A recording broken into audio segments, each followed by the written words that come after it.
Krisna Hanks, welcome to the show. Thank you very much for having me.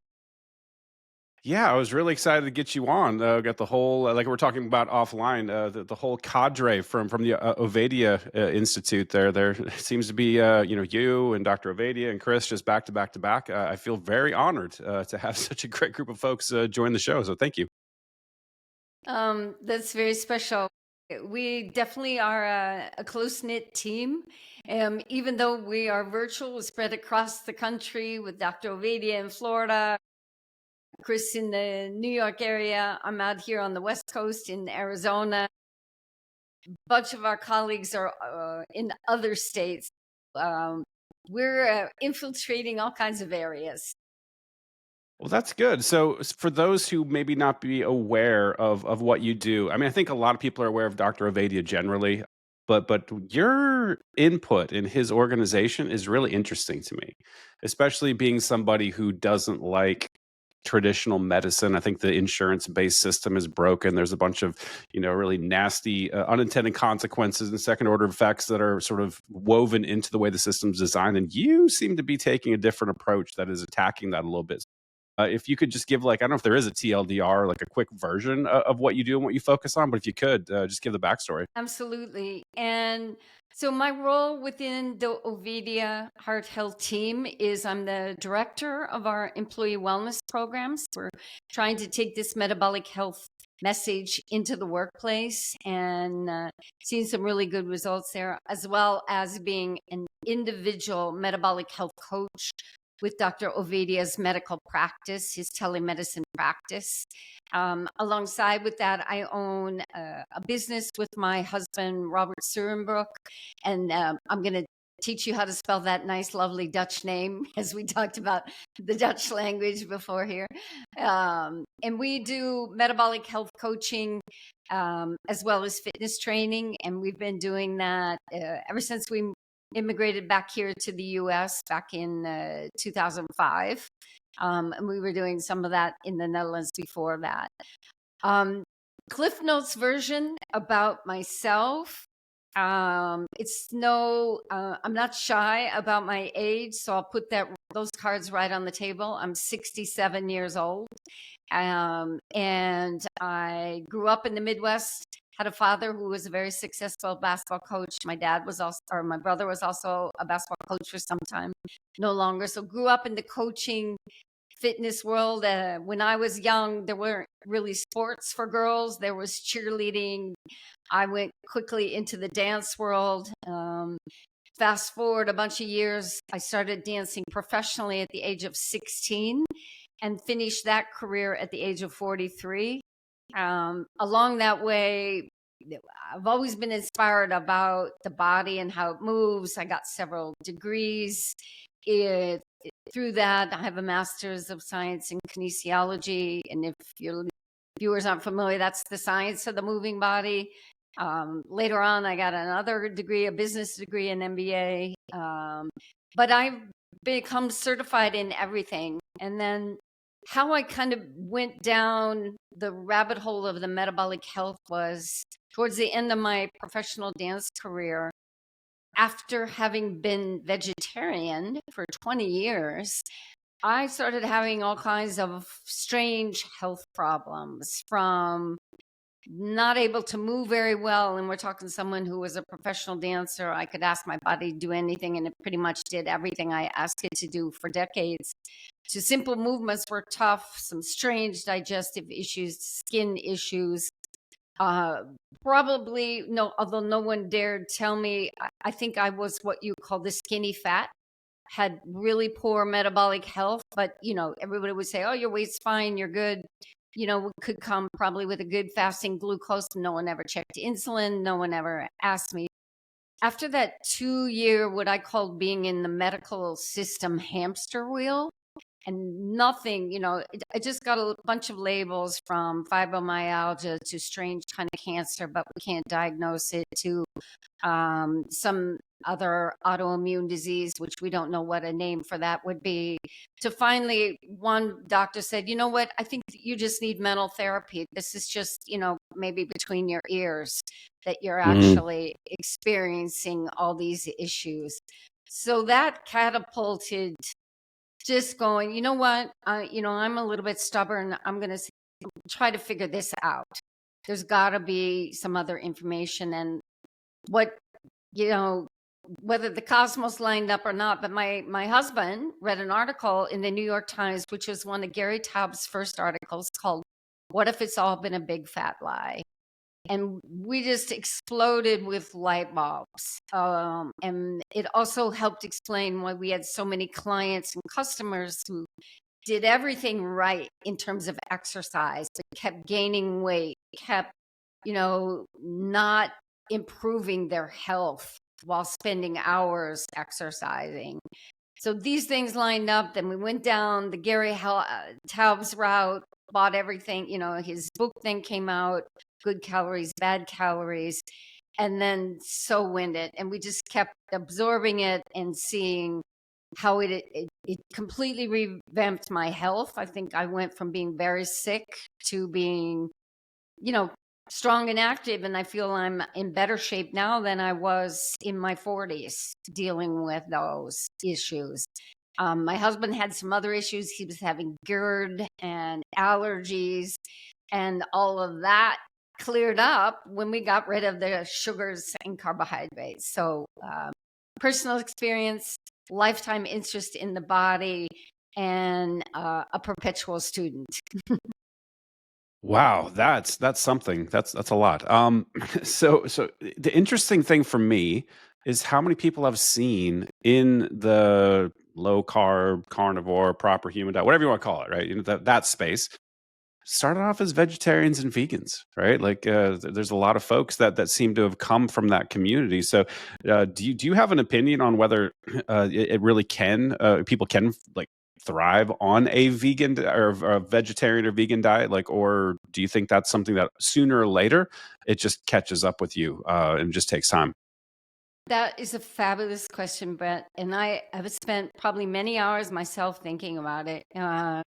Certainly 20 years is, as we say in the Midwest, no chump change. That's a fair amount of time that I experimented with it. And my personal opinion right now, and also seeing what I think if you're over 60 or maybe even over 50 and female, I do not see how you can thrive on that diet long term and be able to maintain good muscle mass, be able to have basic good mental clarity. Again, part of my own personal was that brain fog, that constant hunger, that even when you finish one meal, you're thinking about where's that next one going to be coming from.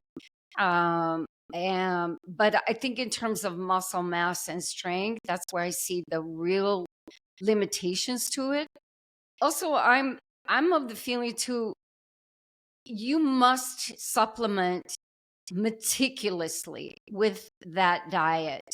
And that takes constant reevaluating. And I think also for those females with our, crazy hormonal mix, not that the men don't also have some hormonal issues, but it becomes more complicated, and it comes that you must every couple years or so reevaluate. You might be deficient in something and over hitting with something, and I just don't see how you can supplement your way to good health with that diet. Now, there might be some people who manage to do it, and maybe there are exceptions to the rule. They have an incredible amount of team with them, helping them manage it. I just see the animal-based avenue with the bioavailability from good animal meat products, that it's just much easier to what I call thrive. Yeah, and that's where I think that the issue when I raise the question. That's what I'm thinking about is as you age, right? I think you need more protein to support muscle growth because muscle protein synthesis slows down. It's very difficult to keep lean muscle on, and bioavailability of vegetable based proteins, just as we know, it just isn't there. You have to eat such an extraordinary amount to try to hit your macros. I'd think that I think most of those people eventually will succumb to things like sarcopenia and osteoporosis and these age related degenerative things. It just feels like to your point, like maybe some people can do it. The humans are incredibly biodiverse, but it feels like it's a very difficult task and would only be accomplished through like massive supplementation, like you said, B12 and all these other things that you'd have to really be on top of, and probably additional blood work, like something that a regular person would get from their doctor as part of their annual physical is not going to cover all the things that they would have to try to cover, right? Now, I think it would be what I would consider it another full-time job.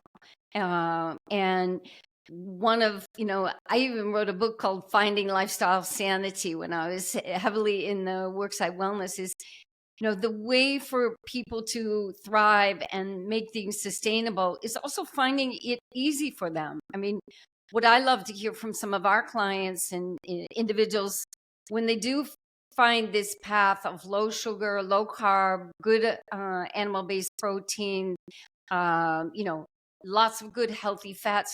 You see, it's amazing, right? How easy it can be of not being obsessed all during the day about food, feeling good levels of satiety. And as you mentioned, this whole muscle maintenance and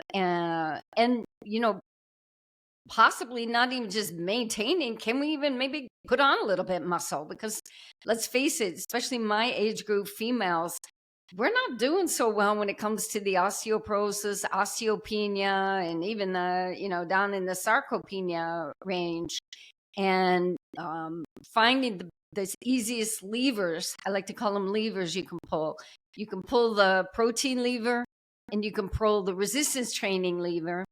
And in the older group, we need to be regularly pulling both levers. Yeah, totally. Do you have any insight into why it's so important? Or maybe you could explain why it's important to have that lean muscle mass as you age and to have strong bones as you age? Well, let's say, I think the last I looked, just one of the statistics, I think for the age group over 65, 1 in 4 people fall on an annual basis, right? And I even had made, and that is a leading cause of injury. That statistic in and of itself, right? And if you fall and you don't have good lean muscle mass, not strong bones, not strong muscles, it's going to become more of a problem, as you go along. The healing process is going to be difficult. Your ability to get back to where you were is going to be more challenged. And we know, again, in that age group, falls lead to other illnesses. Whether your immune system is compromised as well as your muscular system, that's an issue. And that, I think it, just the aging thing, sadly enough, there are just many things that happen to us just simply because we're getting old. And our system, and you mentioned this as well, I call it a sick care system, is not designed to help people really feel optimal, not just maintain like our vitamin recommendations, which are below basement level, but actually be able to really have energy in the things they do, be able to play with their kids and grandkids, be able to move regularly, even just do basic stuff. And when I was faced with those challenging issues in my 40s due to my diet, that was a real wake-up call. And I think, unfortunately, a lot of people don't wake up until the older age. And then there's a lot of the fear around how to do it. What should I do? What should I eat? How should I exercise? And then a little bit of inertia comes in. Or maybe a lot of inertia. Inertia is a weird Maybe thing, man. a lot. The longer you ignore it, the more inertia builds up, and when you actually get to a certain age, you're like, "Oh shit, I better reverse this." Like, boy, that's really difficult. It's much easier to maintain over time than try to hit the panic button when you're 55 and try to reverse it. I mean, you can do it. You can certainly do it, but it is definitely difficult. Yeah, and I think, probably for myself, even though weight was not an issue when I was a professional dancer, but you always thought about it as a dancer. I mean, I even come from the ages when we had weigh-ins for certain productions. If you're being lifted a lot, they want to kind of know what your partner is going to be lifting.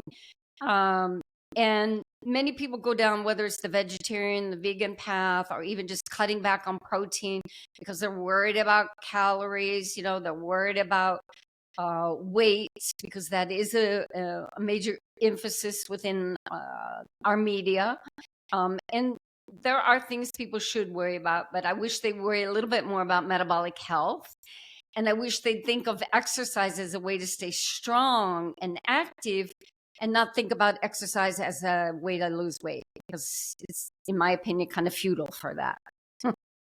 Yeah, absolutely. Couldn't agree more.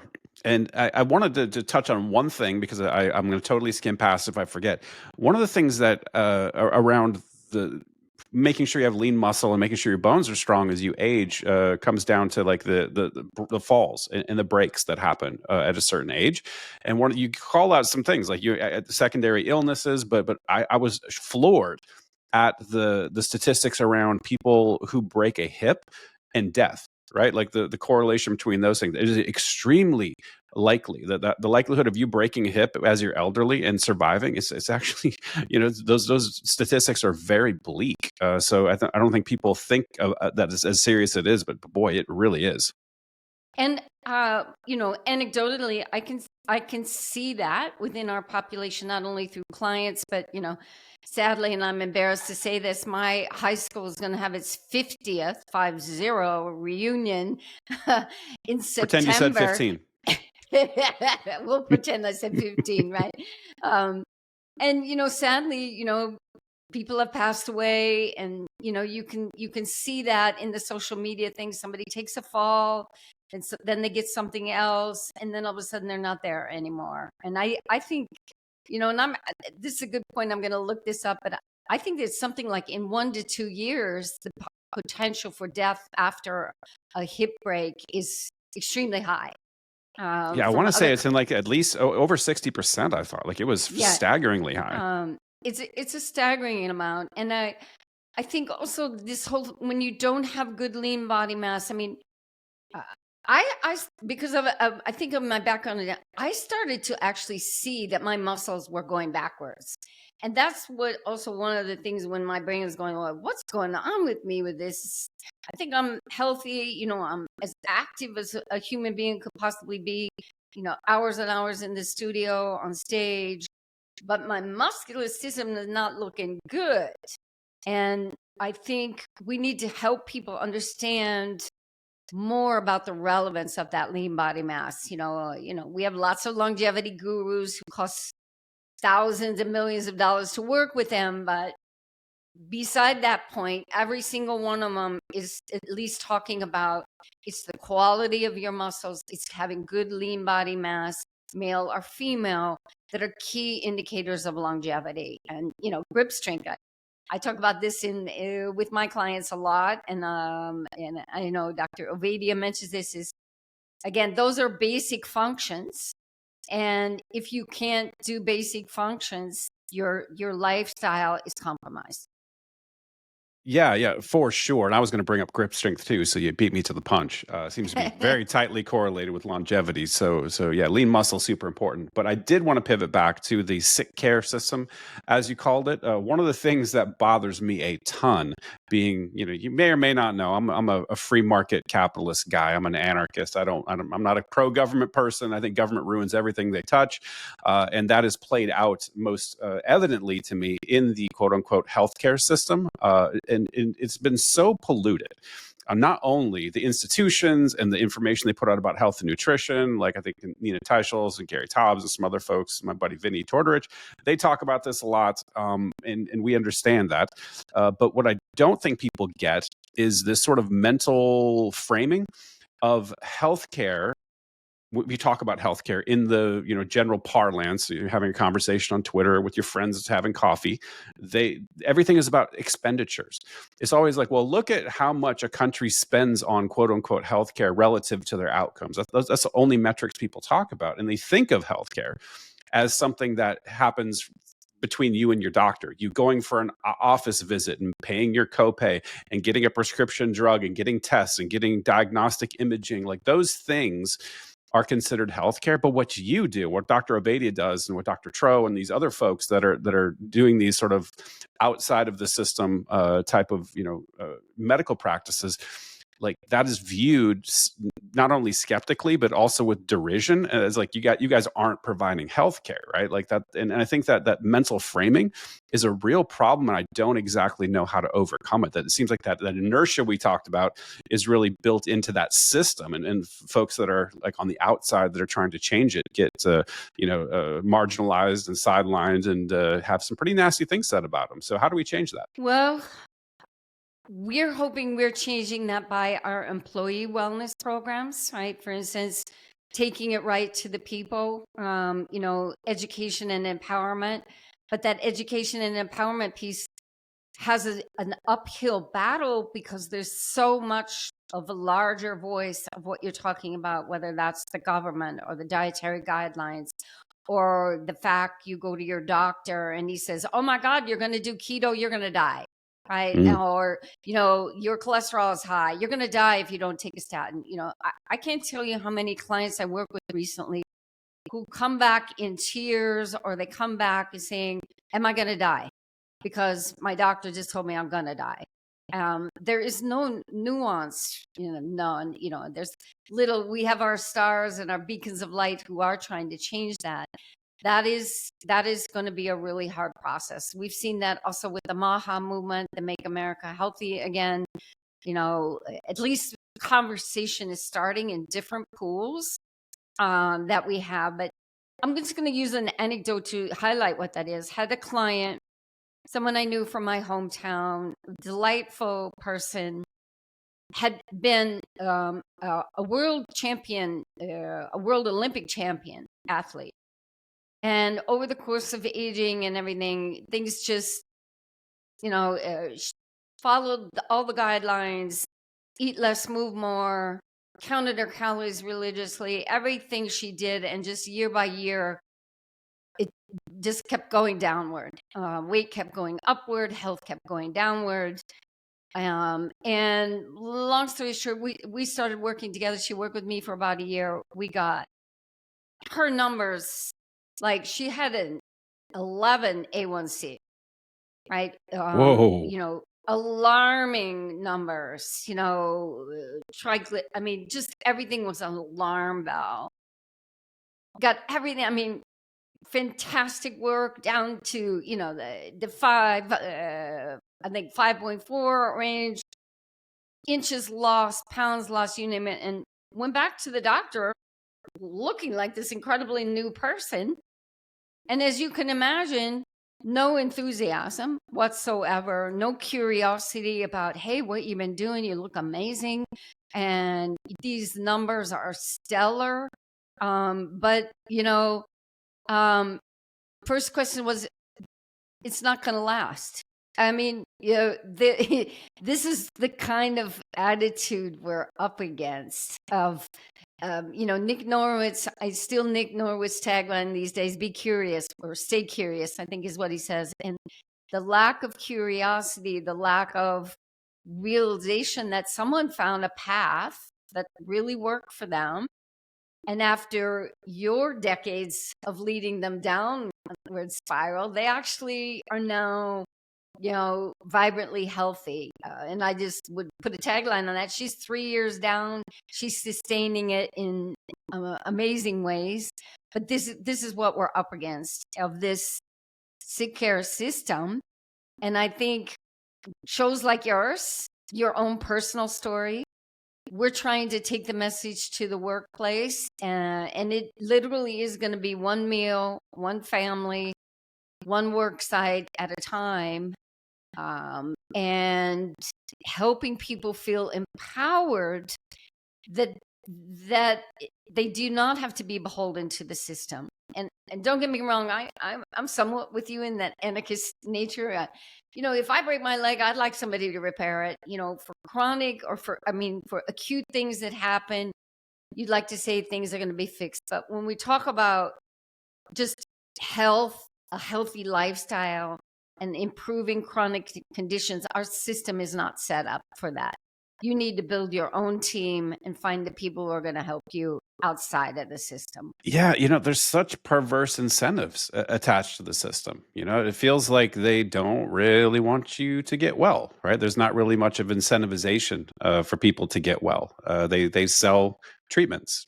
Sick patients are more profitable, right? For sure. And I'm not sure how to get past that because we don't have an insurance system in America, at least, right? We have because you think about it, like in any sort of traditional sense of the word, it's not insurance. Like insurance, like against your car, for example, it's insured against collision, and it's insured against personal injury. There are these certain things. Like insurance is supposed to be a premium paid against a catastrophic outcome, like you mentioned. Like with healthcare, insurance would look like, I want to be insured against getting cancer. I want to be insured against, major surgery, right? Like this should be what insurance premiums are for. And what we've got is an insurance system that is more like if you're thinking in a food paradigm, it would be like if you got a card that you could walk into your grocery store or Costco or wherever, and you pay a $30 entrance fee and you can just get whatever you want. It's like you can go and you can get steak, you can get lobster. Like, what do you think people are going to do? Like, and then we wonder why the system is completely broken. It's just not an insurance model, and anyone who doesn't fit into, I'm sure you're well aware, if you don't fit into the coding and the categorization and the way the system is supposed to run to benefit the people that it benefits, you're on the outs, and you have to come up with your own thing, and that's really difficult to do. It's almost like in America running a third party candidate in a major election. Like the deck stacked against you, you can't do it. That, yeah, 100%. I will say, and sadly, I can't join it. My husband is a member of something called Crowd Health, and that's someone you should have on. It's a completely different model. In fact, he's in the carnivore group of Crowd Health. And it is a little bit more like you could think of like in a glorified GoFundMe. So you're all in a pool. They help negotiate prices for things. Let's say someone's going to have a baby, or you break your toe, or you need some kind of surgery. But they're also focused on metabolic health. So they want you to, work towards having good metabolic health metrics. And it's a very interesting model. Right now, they're only geared towards the younger groups in that way, but at least we see some startups trying to do something different like that. I applaud them for at least trying a model like that. But yes, I mean, I rarely go to the doctor anymore, knock on wood, because I invest a lot in my own health. Anytime I do go, even though, my whole metabolic profile can be beautiful right now with the triglycerides, HDL, waist circumference, blood plate, you name it. But the only thing they will focus in is like, there's nothing else on my chart, insulin is single digits, all this kind of things is, oh goodness, that total cholesterol and that LDL. And then if I don't want to take a statin, they don't even want to talk to me anymore. It's like the conversation's over. And that's where we are, unfortunately, of not looking at the person. I will say, within our Ovadia Heart Health team, every individual in the medical practice first works with a health coach, someone who's metabolically skilled in the low carb, ketogenic, carnivore, nutritional sector, as well as other fortes like myself with kinesiology. We have another coach. She's works in a diabetes clinic. That before even seeing the doctor, you have to work with the coach, and then you work with the nurse practitioner to do a deeper dive into your blood panel and things like that. That's the second round. And then on the third round, you meet Dr. Ovadia. So the whole trajectory is about optimizing your health, not just sitting down and writing a prescription for something. And would love to see, and I think that's a model that Dr. Tro uses, and many other individuals are working with that coaching plus model and getting lots of success. It's really cool to see, and I always keep wondering, like, this is so cool, and I love watching this stuff sort of spontaneously emerge to spring up to solve a problem. I wonder how you go further. So I think you said you were doing employee health programs. I'm assuming you're working with certain corporations to try to minimize their healthcare costs. I think that's probably the intention there, or at least that would be the elevator pitch if I was going to pitch a CEO of a company. Is there another way that we could, work through the government, though? Like I said, I'm an anarchist. It's weird for me to say this, but there are people out there, like Thomas Massey. There's some folks who are sort of aligned towards this type of approach, and I wonder if there's some way we could get some carve outs and some, organized to try to, get the system to be more accommodating for this stuff, and because most of it, as you know, is like regulatory crap. Like there's a lot of this cross border, like you can't practice across borders. They do it for psychology, they do it for medicine. There's all these sort of rent seeking things that they've baked in for themselves. And if we could just get some of that removed, like I think it would be a lot easier for you all to bring these great ideas forward and to expand them and grow them. And that is a fabulous wish. And I think where we are hoping, and I don't want to speak for the whole Ovadia team, but for myself, is to say, let this at least be an option, right? Virta Health has done a really good job. They are partnering not only with companies, I think they're even partnering now with a few insurance companies to have the Virta Health model as an option. Again, they are only focused on diabetic individuals, pre-diabetic, I believe, and diabetic. And that's the way it should be. Individuals should have the option. I know the Nutrition Network, the Society of Metabolic Health Practitioners, they put, both of them are doing an excellent job of trying to get the scientific literature into print, into people's hands. They're even utilizing new terminology like therapeutic low carbohydrate intervention to help bridge that gap to some people who say, it's not science. The Nutrition Network put out an incredible textbook, Ketogenic. It's not in this room, it's in the other room. With thousands of references and studies. So I think the first step is that people need more options. Just like in most insurance companies right now, if you want to work with a health coach, you have to be sick. You have to be diabetic. I don't think you can even be pre-diabetic. You have to have full-blown diabetes, full-blown, a mental health, what coding. You have to have been diagnosed with some level, whether that's ADHD, depression, I don't know. You've been coded as having some type of mental issue, and it is really sad in that way. So I think if we could get some options on the table within any of our agencies, and maybe we'll see some of those doors. I love Thomas Massey. Rand Paul is also one, open to more libertarian type of ideas on that. As an individual who owns a business, who also works with Dr. Ovadia, I think people should have to put their results out. We're all, coaches get work simply by getting results. Like we've had a business for, 15, 20 years. We wouldn't have a business if people didn't get results. Sadly, our system results, they don't have to prove any results. They just have to keep you a customer. And maybe it's to keep pushing for more results, more transparency, and what is working for individuals. And we're really hoping that through, we're doing a factory in Pennsylvania, super exciting. We've got some work ahead on the horizon. Sorry, what's the factory? Like, tell me more about that. Yeah, absolutely. It's called Precision Cut Industries.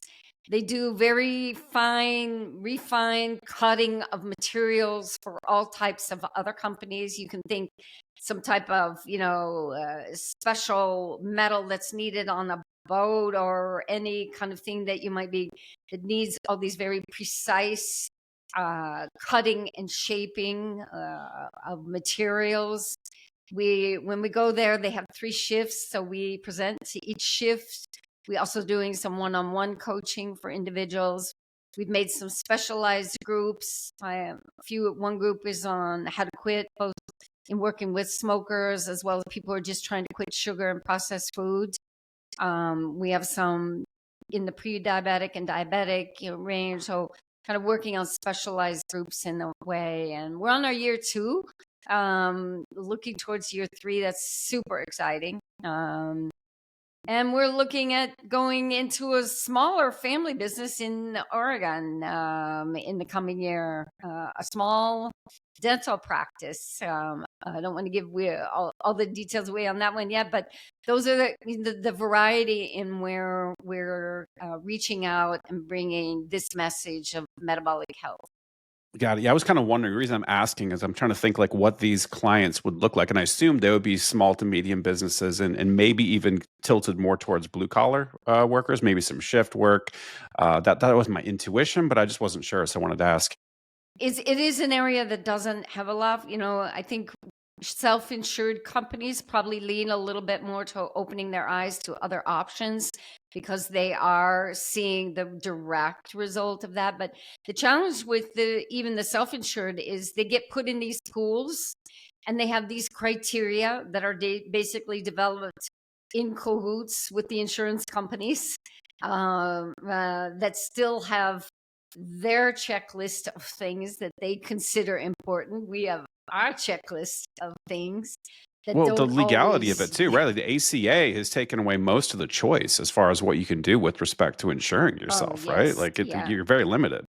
Very limited. And who knows, maybe the more these practices, whether it's a telemedicine practice, maybe those telemedicine expand more into a conglomerate of people who can even maybe someday may have their own type of insurance. That would be, where it's all metabolic health focused and completely steps away from our current system. That'd be kind of ideal world. Yeah, yeah. I keep just running my brain thinking of ways to sort of attack the system, and I'm we've talked about some of them on the show here, but I'm thinking also about like outreach because I think that a lot of doctors are kind of boxed in by the system that they're a part of. Like the MD thing, like they sort of churn out people that think exactly the same way. They give them almost zero nutritional training, and they have to follow standards of care. But I think doctors are sometimes victims in this process as well. Like they're sort of victims of the machine themselves.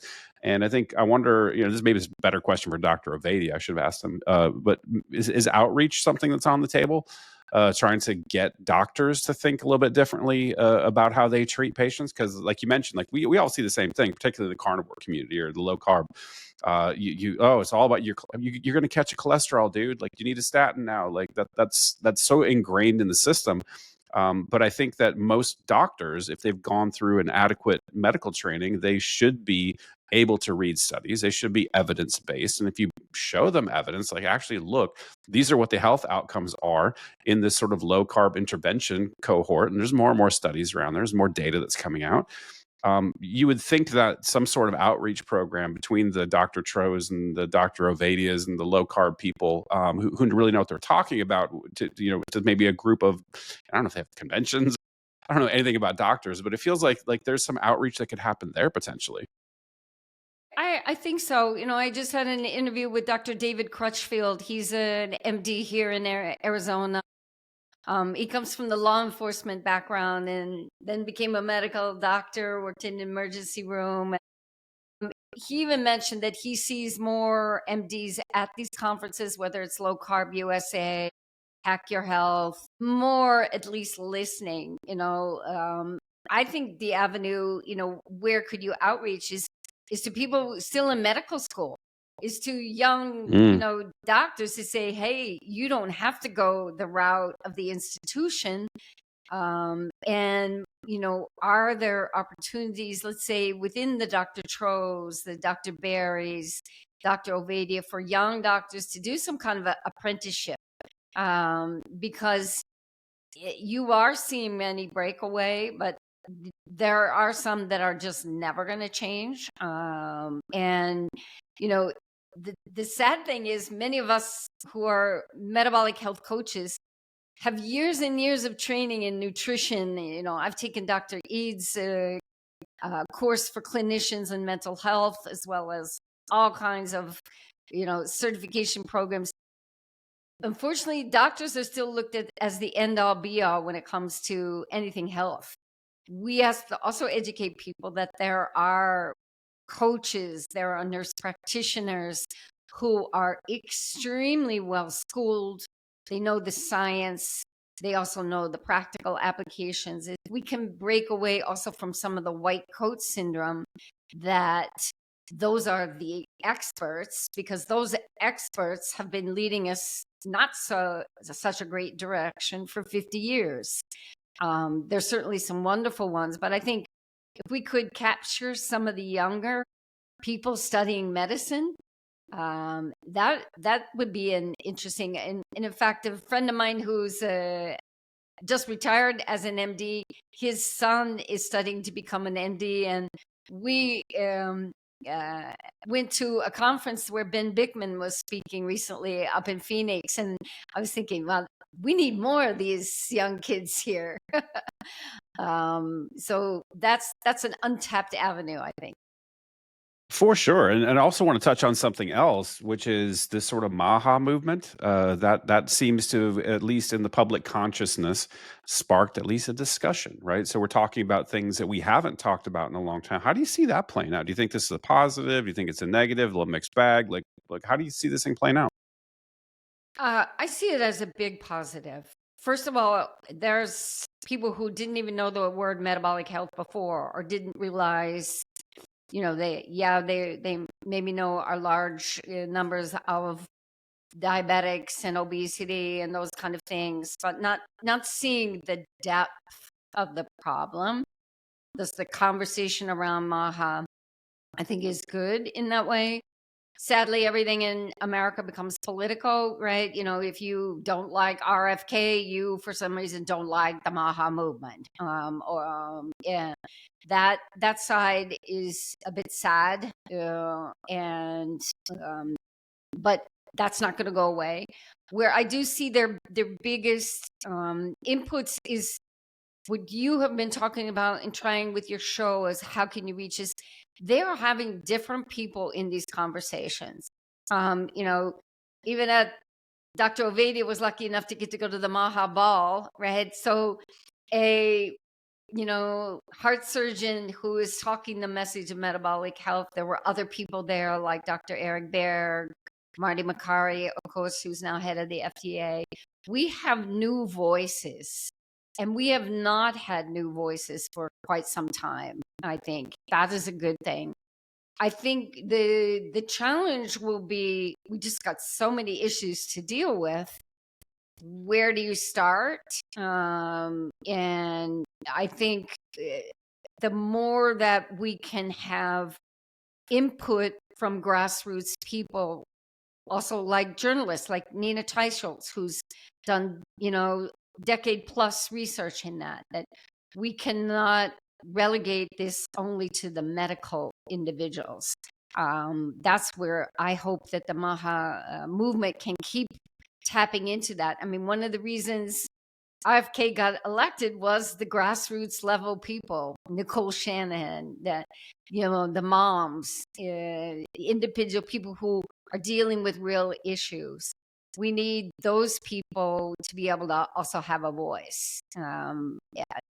Those are, I think, going to be some of the big challenges. Yeah, I couldn't agree more. I'm glad that the conversation started, and I agree with you that this needs to be bigger than a person. And I worry that RFK, number one, like I think he's been completely captured at this point. And so from a operating within the confines of government, that's going to get the legs have already been cut out. But I think that the conversation is bigger than one person. I think I'm happy that the conversation has started. And you mentioned Nicole Shanahan. I'm really happy that she's brought in. I'm not sure if you're aware of Yep. Dr. Jack Cruz as well. Those two, I'm so glad, especially Jack. Like he's such a flamethrower, and he knows his stuff inside and out. He's like no bullshit. He just absolutely says it how it is, and I love that that's part of the conversation. I love that there's this broad spectrum of new voices that are finally being heard. I definitely worry about what the Borg is going to do in response, though. I think you've seen as soon as entrenched interests start to get their gravy train encroached upon, boy, the backlash is swift and it's vicious and it's violent. So I'm a little bit concerned about what the outcome is, because what I don't want to have happen is you start down this road and then it just pendulum swings so far the other way that we end up in a worse state than we started. But boy.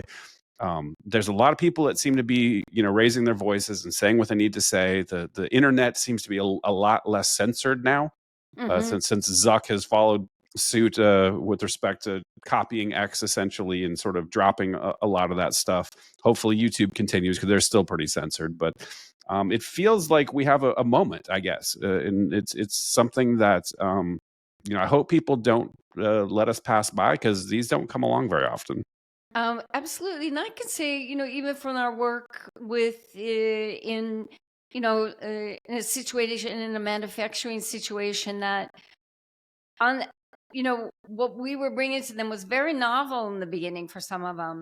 And then to hear now on a much larger platform, these issues being talked about really, kind of invigorated and, made them feel empowered also, that they were having this opportunity within their own company to learn and to grow and to be educated on some of these, on what real metabolic health is. And I think those are the kind of let's say kernels of fire that we need to keep burning in that way, because again, they've got families, they've got parents, aging parents they're dealing with. That is also how it's going to grow, just as the moms movement within what a lot of the work Nicole Shanahan is doing. And we just have to keep having the opportunity to speak out loud, I think. And just as a side note, I was labeled, and I'm a really small fish on Twitter, well, on X, as a meat propagandist. You've made it. Yeah, and it was published by, and I'll send you the copy after the show. It was this huge report by some, of course, NGO,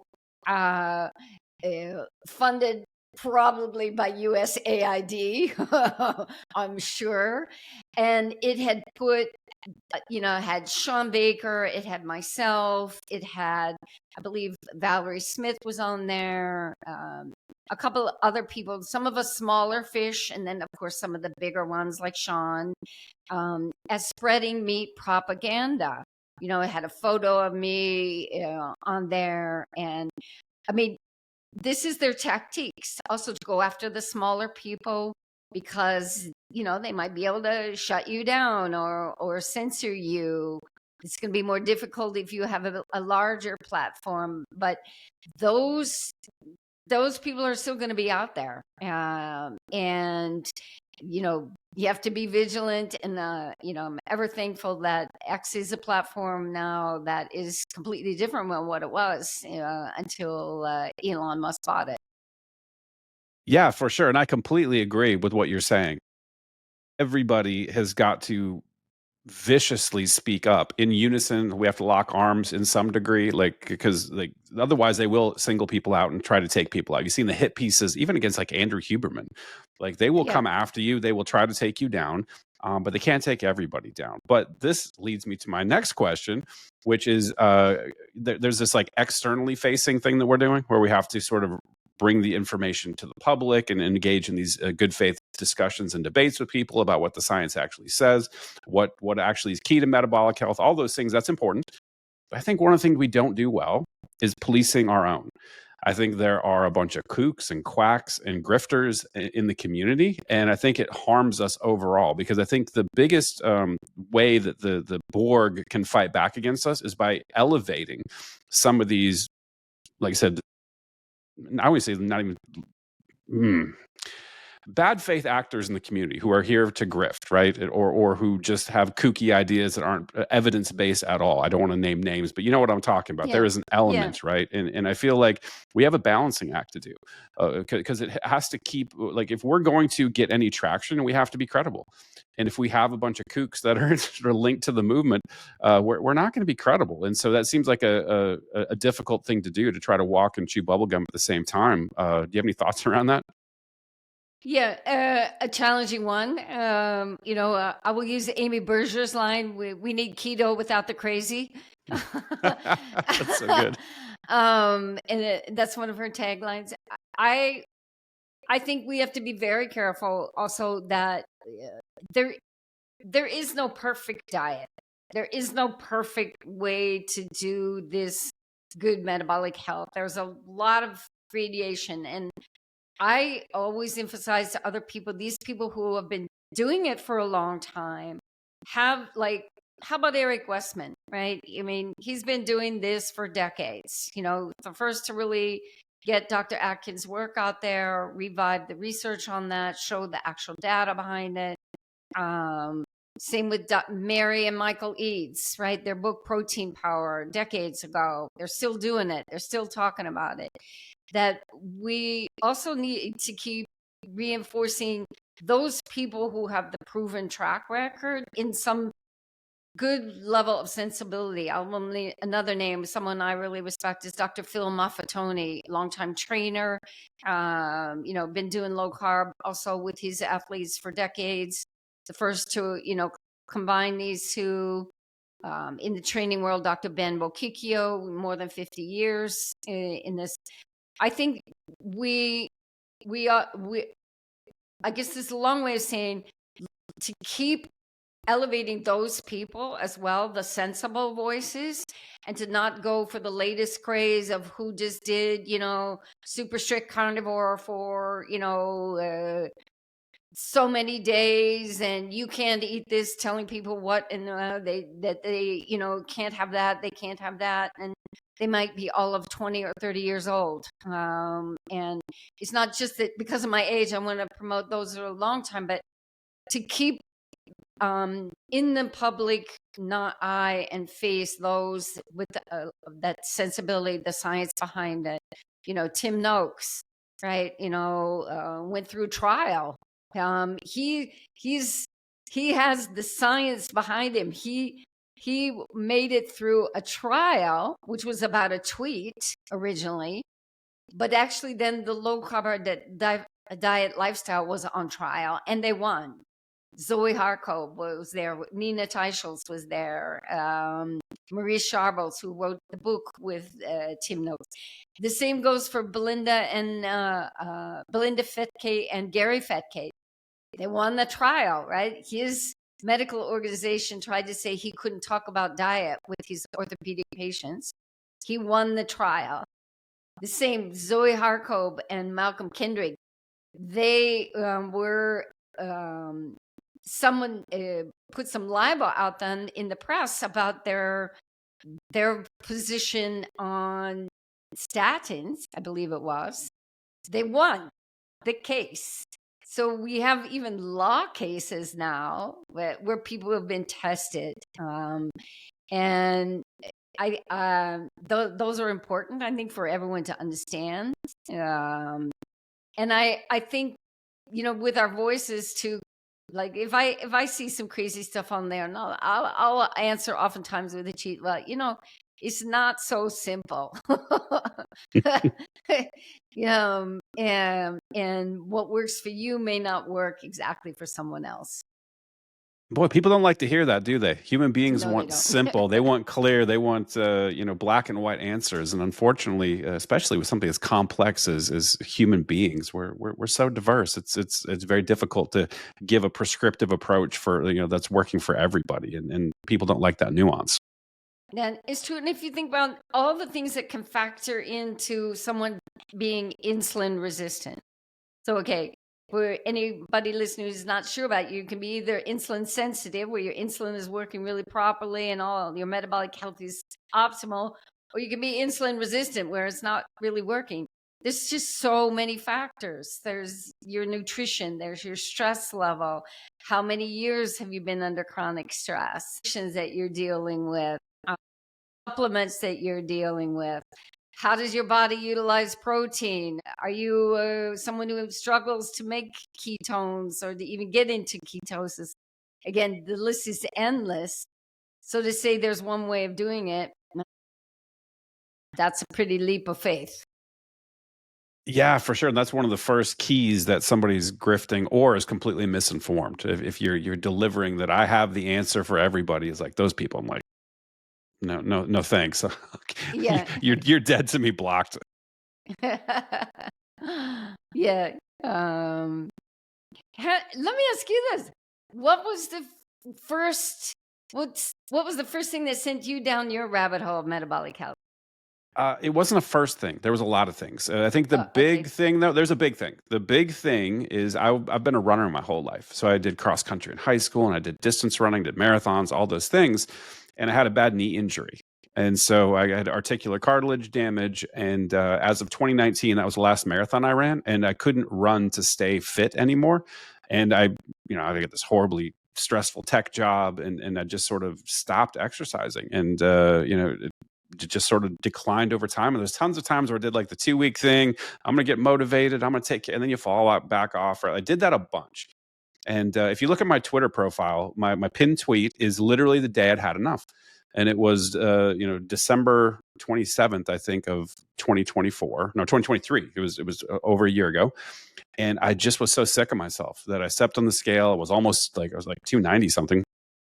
Just took my shirt off, took a picture on the spot, and I posted it. I'm like, I created a Twitter account to post that picture, and I tried to find people, and I found all of the metabolic health people and the carnivore people, and I just did carnivore January. And so for me, it was just being so disgusted with myself that I just couldn't take it anymore, and that was the trigger.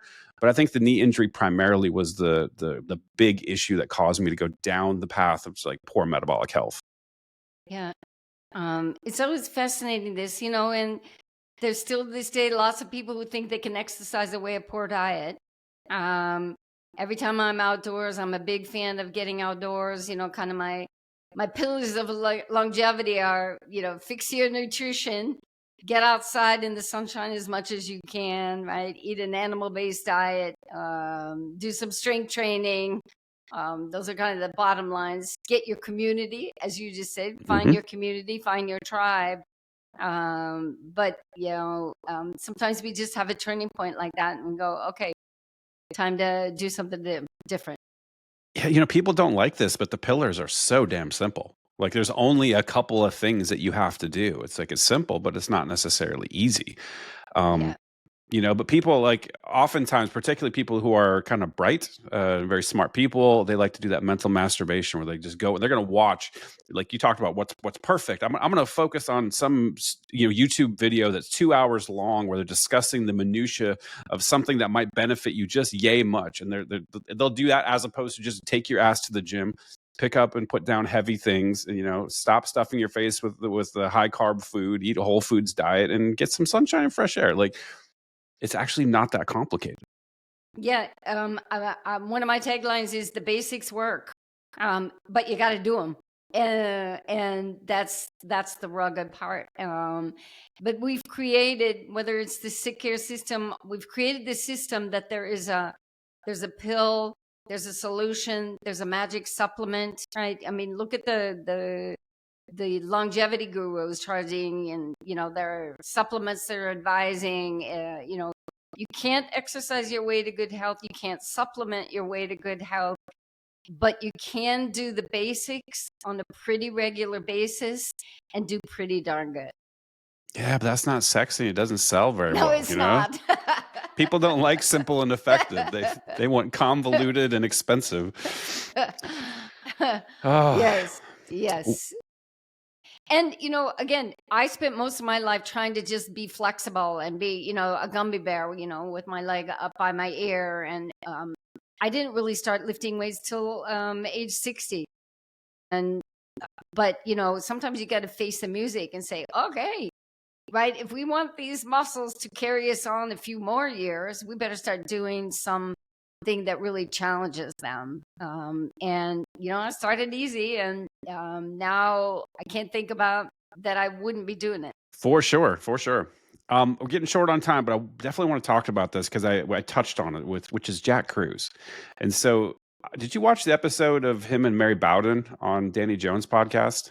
I have not, but Mary's quite a brave woman. Let's put it that way. I have For a sure. lot of respect for her, and Huge I respect am. to yeah, Yeah, anybody who just, like, literally put like, as a single person, just fought the machine, like, I can't even express how much respect I have for her, so continue. yeah.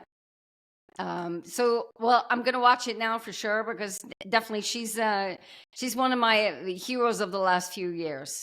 Right. Well, that was one of my favorite podcasts of the last probably 5 years. It was absolutely fantastic, and it turned me on to Jack Cruz, who I'd never really heard of that much before. I'd just seen him here and there, and from that one, I leapt to there's like a 4 or 5 hour episode of a podcast. There was actually multiple parts to it, but it was Andrew Huberman, Rick Rubin, and Jack Cruz. And Oh, fun. listening to Jack Cruz absolutely humble Andrew Huberman was shocking to me. Like, he knows so much. And the reason I'm asking this is a long ass preamble, but I'm curious, like, have you looked into any of the work about blue light versus red light and some of the biological mechanisms and health outcomes that appeared to be tied to the way human beings manage light? Because Jack's got some very compelling work on this, but I'm too dumb. Like, I try to listen to his stuff and I'm so dumb. I can't really process it yet. I'm really trying. Like, I'm going down the rabbit hole. I'm trying to be rigorous and, because some of it strikes me, it sounds like bullshit, but like listening to him absolutely school Andrew Huberman, who is a PhD in ophthalmology or whatever it is, like, and destroy him about the biology of the eye and the neurology. I'm like, holy crap. Like, the stuff that I've investigated so far appears to be real. And so I just want to get your take. Like, are you in any of this research? Are you paying attention to the light stuff? Because it seems like it's an emerging thing that's starting to bubble up with red light therapy in particular, but mainly, simple, get some sunshine. But Now, I just don't know enough at this point. I'm thrilled you asked that question because every single one of my clients will tell you I talk to them about sunshine, and particularly red light, or let's say the red light hours, early morning, late afternoon. And I give credit to also my husband, who he will dive deeper into an Andrew Huberman episode than I will. I have to take it in little chunk bites because my brain will go overload too soon. But from what and again, I'm not a scientist, not a neuro, and I'm a metabolic health coach with decades of experience and too many certifications to list. But the indirect exposure on your retina seems to be very beneficial for boosting your immune system, helping your body get on a better circadian rhythm, helping your own body produce melatonin. And from my basic level of understanding, it has to do with this light refraction on the pineal gland, and that all of these things, all I can say is my clients who are doing this are seeing really good results. It took me a while myself to train, to be outside without sunglasses. And again, to your audience, never stare at the sun. That would be totally stupid. Don't do it. Yeah, but even you can have your cap on maybe, but still getting some indirect light. I think I never get sick, and I'm not saying it's solely due to this practice that we've been doing for several years now. There really is something to it. Is it a combination? What exactly is happening in this whole neurosphere? That's somebody for Jack Cruz or, your Hubermans to explore. But at the basic level, we've been too much blocking real light. I think with our glasses, our technology, and wearing sunglasses every moment we are outdoors, having hats on all the time. And be smart, people. Don't burn. Don't stare at the sun. But there's a lot to it, and I think people who struggle, I advise it, especially for my clients, family friends who struggle with sleep, who have poor immune health, who just have highs and lows mood wise. There seems to be something very strong about teaching your body this early morning red light and maybe some of the afternoon light. Huberman, I think, says the early morning light sets your clock well Mhm. for 12 hours later on that. And again, the basics work. Get light. And it seems the red light seems to be really beneficial for multiple reasons that are listed there. It's free. I know some people live in really, let's call it geographically challenged areas with light. I spent 2 decades in the Netherlands, and sometimes in the winter you wonder if we even have a sun because it either rains or is just gray. You're going to probably have to do some artificial red light of some kind in that way. But I think it is one of the biggest tools that not enough people are utilizing. I recommend it to every single client of mine. And I've not had one say it didn't do something. Excellent. Yeah, I think that's pretty intuitive. Get some sunshine, get some fresh air, get some exercise, eat well, you'll be fine. So a great place Yeah. to leave it. But I want to end because you brought up the Netherlands. I need to ask you this. So I know you're a metabolic health coach and you're all into this stuff. When you go there, do you eat the bitterball? Do you eat the stroopwafels? Like is this is or no? Stroopwafels, Stroopwafels. bitterballen. Yeah, but definitely, and some new herring or new herring, the Dutch Mm. sushi, which is Oh, raw fermented herring with some onions. fantastic. Pickles And too. I like the pickles on them too. absolutely. Although, it's been some time since I've been there, things have probably changed. But there are some traditions that life, you must hold on to them. Good, because if you said you didn't eat bitterball, and I would be like, we can't be friends anymore. It's one of We the can't be best thing friends. that's ever been made in the entire world. It's delicious. It's basically deep, like balls of fried gravy. And you dip in mustard. It's amazing with beer. Yeah. Well, and but this is carnivore. Roquarst or smoked sausage is a big thing. I mean, you could, walk up to some kind of deli and just get the sausage thing, and that's very a very Dutch thing. So yeah, you got to participate in traditions at some point in life. Yeah, live some life. Cool. We can still be friends. That's great. So, Okay, why, good. why don't you tell everybody where they can find you online? Oh, I love to. So, our website, my husband and I, Robert, is square one, the number wellness.com. You can reach us. You can see all about our stories and our coaching there. And of course, I work with Dr. Philip Ovadia, the heart surgeon. And you can see me on their website, ovadiahearthealth.com. And our employee wellness, we're hoping to change the paradigm on bringing this message into the workplace. Awesome. Well, I wish you all the best. Thanks for stopping by. It's been a real pleasure.